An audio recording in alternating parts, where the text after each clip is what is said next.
Mungkin pengalaman yang saya tidak bisa saya lupakan tuh ketika saya masuk ke hutan tuh dengan kesendirian, tanpa ada teman. Istilahnya gitu kan. Kenapa sampai sendirian? Karena sudah gak ada dai lagi selain saya sendiri. Iya.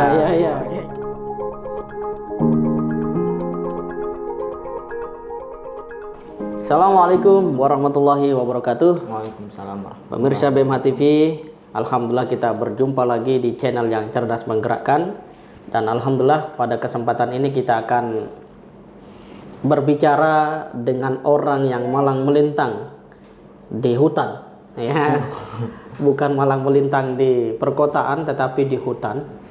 Dia adalah sosok yang bukan sekedar dakwah dari rumah ke hutan kemudian naik ke mimbar untuk ceramah, tapi betul-betul melebur dengan masyarakat suku pedalaman, yaitu suku Togutil.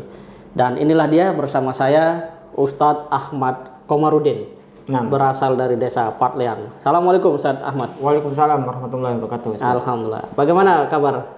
Alhamdulillah baik Ustaz. Alhamdulillah baik. Mengapa baik?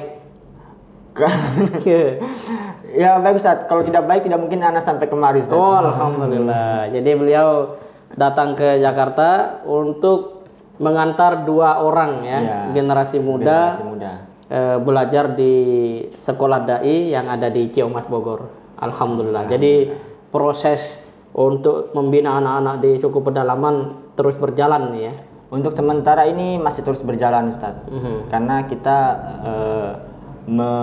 mewasiatkan atau mengamanahkan orang Pak Imam di sekitar desa untuk datang sering untuk membimbing mereka. Oke, berarti sudah terjadi upaya untuk melibatkan masyarakat terdekat di dalam proses dakwah itu sendiri. Oke.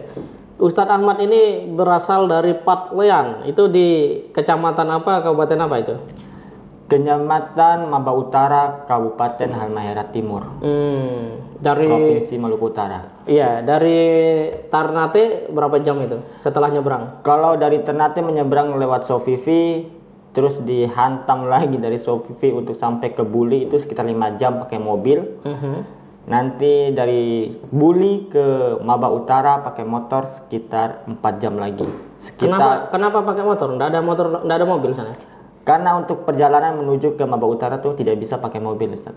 Karena jalannya kondisinya lewat di pegunungan, mudah longsor, lewat sungai-sungai dan jembatannya tidak ada sama sekali. Wah, itu 4 jam. 4 jam, sekitar 5 jam lah. 5 jam ya. Kalau jalannya kering. Berarti 10 jam tuh total perjalanan. Ya, 10 jam. Tambah Sofifi 2 jam ya kalau pakai ferry 2 jam. Berarti 10 jam ya. 10 jam. Berarti 10 jam perjalanan, dahsyat. Dan naik motornya ini yang menarik ini. Ya, itu bagaimana ceritanya jalannya? Terus sejauh ini apakah orang yang hilir mudik di situ aman-aman saja atau bagaimana? Untuk sementara awal itu mereka yang di pedalaman Maba Utara itu Ustaz, mereka tidak berani untuk melewati kendaraan bermotor untuk melewati lintas jalan mau ke Buli. Misalnya mau ke kotanya, ke pasar. Buli itu ibu kota Kabupaten Halmahera Timur. Kalau Buli itu ibu kotanya Halmahera Timur itu Maba. Oke. Cuman kalau di Buli ini pusat perbelanjaan istilahnya itu. Nah, gitu Ustaz. Nah, jadinya awal saya tugas juga. Ya, jalan pertama yang Ana lewati itu ya mungkin Ana termasuk orang yang sering lah, misalnya 1 minggu minimal tuh 1 minggu tuh sekitar 1 hari itu 2 kali PP lah, bisa dibilang PP walaupun jalannya tuh sangat terjang. Nah gitu. Itu nggak takut itu orang di situ lewat naik motor dengan kondisi jalan begitu? Sebenarnya kalau rasa takut sih sering diupayakan atau sering didesak atau dibisikin sama masyarakat setempat yang sebelum masuk ke pedalaman. Terutama keluarga, terus desa-desa sebelah yang berdekatan sama mereka tuh sering di sana tuh longsor Ustadz, kan? Di sana longsor Ustadz, di sana tuh banyak orang suku di pinggir jalan. Mereka lagi minta-minta, mereka jahat gitu kan gitu. Lewat sungai, di sungai itu banyak buaya gitu kan. Cuman karena ini amanah, tugas, ya untuk saya sih mungkin anunya cuma satu, samina wa ta'na aja lah. Gitu. Yang penting entah sampai di mana amal ajal kita di situ. Kalau di situ ya di banjir ya di situ, yang penting perbaiki niat aja lah. Iya. Gitu. Tapi ketemu nggak itu dengan longsor terus suku yang kemudian diceritakan masyarakat itu? Ketemu Ustaz. Memang kalau longsor ya Longsor ya kalau Tapi masih bisa dilalui. bisa dilalui. Cuman ya hanya sebatas motor aja. Mungkin di Banyuwangi langsung lautan. Langsung Ya lautan. memang ngeri ya, tebing Ngeri. berarti tinggi ya. Tergantung kitanya. Kalau kitanya bisa sendiri Ustaz. Tapi kalau memang nggak bisa kita istilahnya kita lari atau pergi ke baik lagi cari ke orang suku karena nggak jauh dari permukaan orang suku. Cuman orang suku di situ sudah beragama lah istilahnya. Sudah ada yang masukin yaitu agama sebelah jadinya Artinya tidak jahat ya. tidak jahat jadi bisa kita bantu lah. Oke, luar biasa. Jadi cukup mengerikan juga ya kalau kita lihat. Saya mungkin masyarakat di Jakarta atau kota-kota besar di tanah air itu tidak kebayang naik motor lamanya 5 jam naik turun gunung. Berarti jalannya belum diaspal itu. Atau Kalau sudah diaspal? dari Buli ke Maba Tengah khususnya Maba Tengah itu sudah aspal, masih aspal sampai di desa Sosolat. Nah, itu sekitar kalau dari Buli ke Sosolat itu sekitar 3 jam.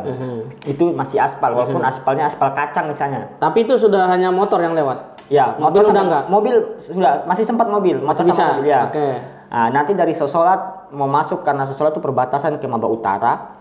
Jadi dari Sosolat itu sudah kesananya tuh ke Maba Utara tuh sampai ke desa Patelean Jara-Jara itu sudah jalannya sudah sebentuk jalan kebun. Gitu. Jadi sudah memang nggak bisa dipakai mobil. Jadi kalau mereka mau umpama ada dai-dai kita atau dari donatur kita dari Jakarta mau ngirim barang ke orang suku sana, mereka turunnya ke Sosolat. Nanti dari Sosolat mereka pakai body.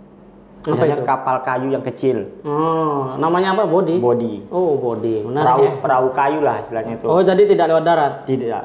Jadi lewat perahu mereka. Nanti turunnya di Wasileo. Wasileo. Iya. Oke, luar biasa ya perjalanan ke pedalaman itu. Bukan sekedar panjang tapi ceritanya banyak ya. Ya banyak juga kalau mau dibahas nih. Iya. Nah, Ustadz Ahmad sendiri apa yang menjadikan begitu antusias untuk kemudian terlibat di dalam dakwah memberikan pencerahan masyarakat suku pedalaman Togutil itu? Apa yang membuat Ustadz Ahmad tertarik gitu? Jujur saya memang sebelum terjun ke organisasi Hidayatullah mungkin saya sudah dari awal sudah tertarik karena memang hidup saya tinggalnya kan di perdesaan juga. Sering saya juga dari kecil itu ya main-mainnya di hutan, beradaptasi dengan alam sekitarnya itu. Jadi ketika kita sekolah terus kita ada teman-teman kita yang dari hutan itu dia nggak sekolah, terus kita mikirnya mereka mau jadi apa nanti ke depan kan? Karena pemerintah juga tidak mungkin masuk ke dalam langsung memeriksa mereka, misalnya gitu. Jadi harus ada 1 orang atau 2 orang yang bisa mengeluarkan mereka dari hutan, memerdekakan mereka lah istilahnya dalam arti Memerdekakan ya? Ya, dalam arti gitu. Jadi setelah itu anak berorganisasi di Hidayatullah, jadi pas kebetulan anak juga sekolah di Posdai, akhirnya anak yang membuat terpacu tuh dari beliau Ustadz Nur Hadi misalnya itu. Karena walaupun dia bilang kalau di sana tuh disebut ustadz kecil ya. Jadi walaupun dia ustadz kecil tapi luar biasa banget gitu. Orangnya nggak bisa diam. Iya, kecil gitu. Karena body ya. Iya. Kekuatannya tuh luar biasa gitu. Jadi saya konfirmasi ke beliau, jadi beliau bilang ya udah kalau kamu mau ikut sama saya masuk hutan ya silakan. Jadi perjalanan saya awal pertama masuk ke hutan Togutil itu, perjalanan itu sekitar 4 jam. Baru sampai di pedalamannya, sampai di masyarakatnya istilahnya gitu. Pakai apa itu 4 jam? Jalan kaki. Jalan kaki. Nah, karena motor taruhnya di desa Dorsagu atau di desa Wasileo bisa. Nah, jadi walaupun secapek-capek apapun, tapi ketika sudah ketemu sama mereka itu rasanya itu senang banget. Walaupun mereka belum Islam nih istilahnya kan, bahagia banget. Berarti ada harapan lah dia atau mengajak mereka untuk beralih ke agama Islam. Masya Allah, luar biasa. Setelah itu ya itu butuh proses juga, sudah butuh proses. Tidak langsung kita ke sana langsung ajak ayo, enggak, kita kesana PDKT dulu atau pendekatan ya, bawa barang, bawa sembako dulu, 3 harinya kita datang lagi bawa lagi sampai ya itu 1 minggu lah, 1 minggu dulu kita ajak pelan-pelan gitu. Jadi artinya membangun keakraban terlebih dahulu. Cuman kalau untuk saya pribadi saya dekatnya tuh di kepala suku duluan. Jadi kita kesana tuh nyari mana kepala sukunya, misalnya kepala desanya di situ mana. Jadi kalau kepala desa kita pancing terus tidak mau, jadi otomatis masyarakatnya tuh besok pasti mau ikut karena mereka satu suara. Ya. Kalau orang suku itu. Menarik ya. Sistem kerajaan. Jadi kalau kepala sukunya oke semua. Oke semua. Tidak ada penolakan. Iya. Beda sama yang di kota-kota ya. Nah itu memang ciri khas masyarakat, salah satu masyarakat yang memang belum tersentuh dunia modern gitu ya. Nah, Apa pengalaman yang sangat berkesan yang dialami oleh Ustadz Ahmad ketika berinteraksi atau berdakwah dengan suku pedalaman itu? Pengalaman saya tuh mungkin pengalaman yang saya tidak bisa saya lupakan tuh ketika saya masuk ke hutan tuh dengan kesendirian tanpa ada teman, istilahnya gitu kan. Kenapa sampai sendirian? Karena sudah gak ada dai lagi selain saya sendiri Iya. Oke, kan? Tinggal satu-satunya ya. Iya. Jadi banyak kader-kader yang kesana paling cuma 3 hari balik, nggak balik lagi. Ya akhirnya saya datang sendiri dengan susah payahnya dari itu pas selesai hujan. Jadi saya sendiri. Itu ada amanah dari Ustadz Nur Hadi yang suruh datang ke Togutil, kasih tahu ke mereka, panggil, kumpulkan karena besok ada donatur misalnya dari Jakarta mau datang, mau bawa barang. Akhirnya mau tidak mau saya harus datang karena mereka tuh kalau tidak ada kita, mereka sudah pergi cari makan masing-masing, masuk ke hutan lagi. Nah gitu. Jadi dikoordinir dulu. Jadi mau nggak mau itu habis hujan sendiri. Itu jalannya licin, jungkir balik lah misalnya tuh. Ada rasa takut berarti? Paling banyak rasa takutnya itu. Cuman ya karena antara mau balik juga sudah jauh ya kan, mau ke depan juga jauh juga ya kan. Jadi akhirnya maju aja walaupun apapun terjadi maju. Memilih berani ya. Ya, tiba sampai di sungai yang bilang Waisango itu. Sungai Waisango itu adalah sungai yang terlebar istilahnya di perbatasan antara Sosolat sama Lolasita.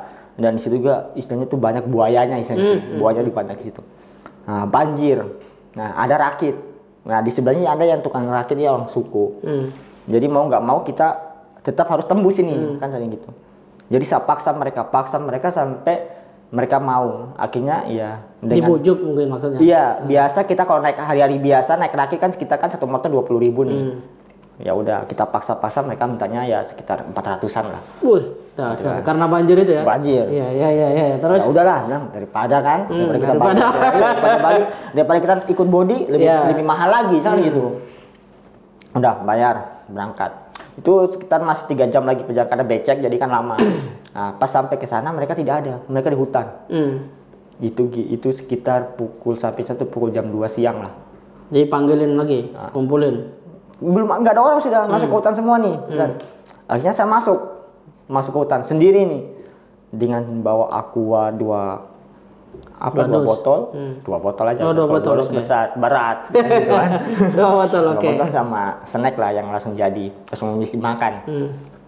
Sendiri sudah. Bersama Allah lah ya. Iya, gitu ya lagi. Pokoknya ada orang suku yang macam-macam habis sudah kan gitu kan.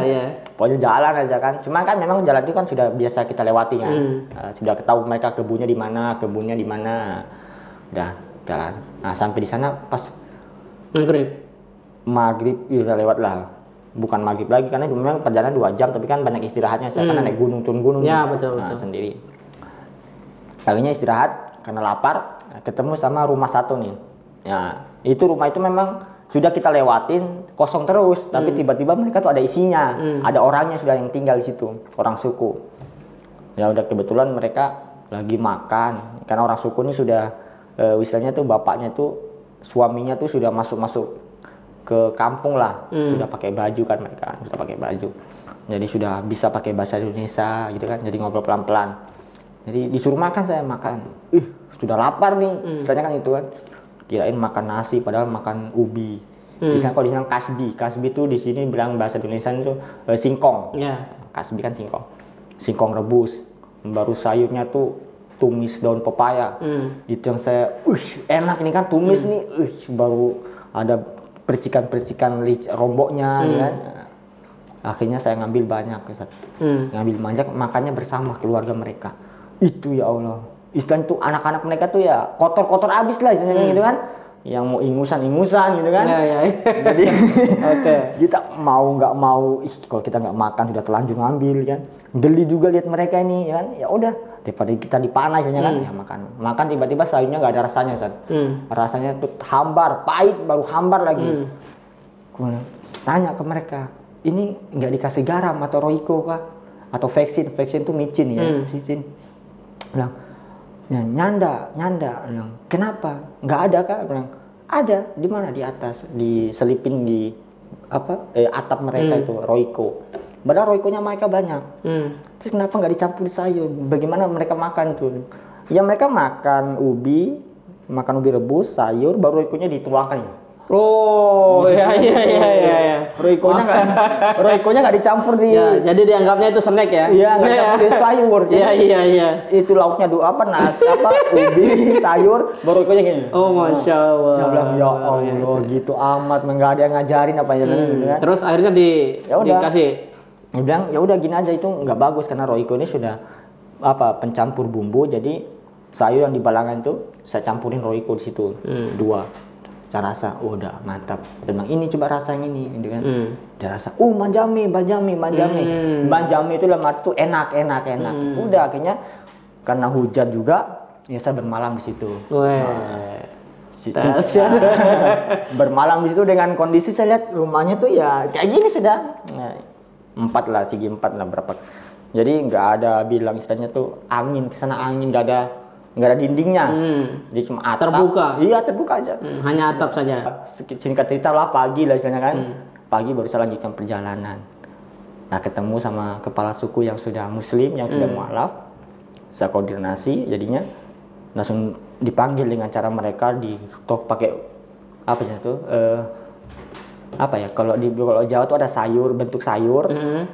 Terus kalau udah kering itu bisa belonceng Ya belonceng betul lah. Ya kan, yang kalau kering tuh keras labu panjang. Labu panjang dipanggil lah pakai itu kan. Nggak lama kemudian dia nunggu datang mereka. Bunyinya kayak apa itu beloncengnya itu? Kalau dipukul?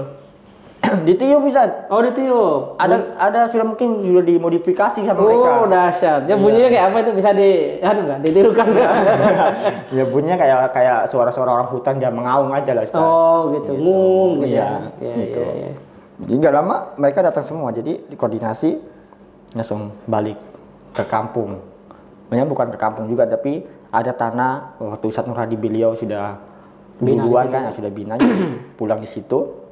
Nah nanti besoknya baru mereka datang gitu.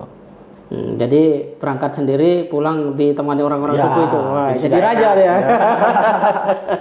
Ya itu Ustadz. Itu enaknya Ustadz di situ. Walaupun perjalanannya sesulit-sulit apapun, sengsara apapun, tapi kalau sudah bergaul sama mereka, bertemu mereka tuh Masya Allah Ustadz, bahagia. Jadi orang suku sebenarnya baik ya? Baik Ustadz. Dalam pengertian tadi Ustadz sendiri ditawari untuk tidur, kan? makan. Ya. Makan. Saya sering doktrin ke masyarakat gini. Sebenarnya itu kalian tuh untuk menakuti saya, untuk pergi ke hutan masuk itu mencari orang suku.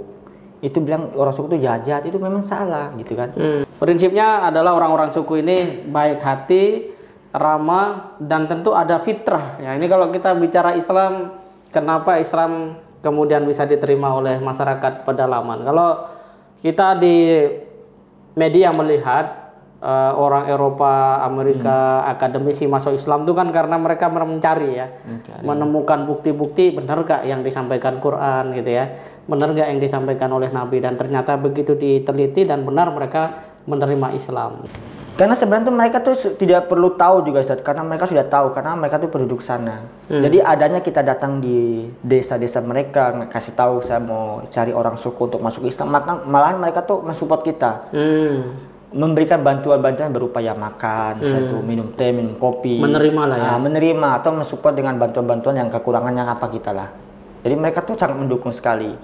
Gitu. Jadi masyarakat suku pedalaman sendiri itu ternyata membuka diri ya. Membuka diri. Oke, baik Ustadz Ahmad. Kira-kira apa pesan Ustadz Ahmad untuk anak-anak muda agar terlibat di dalam program dakwah ini?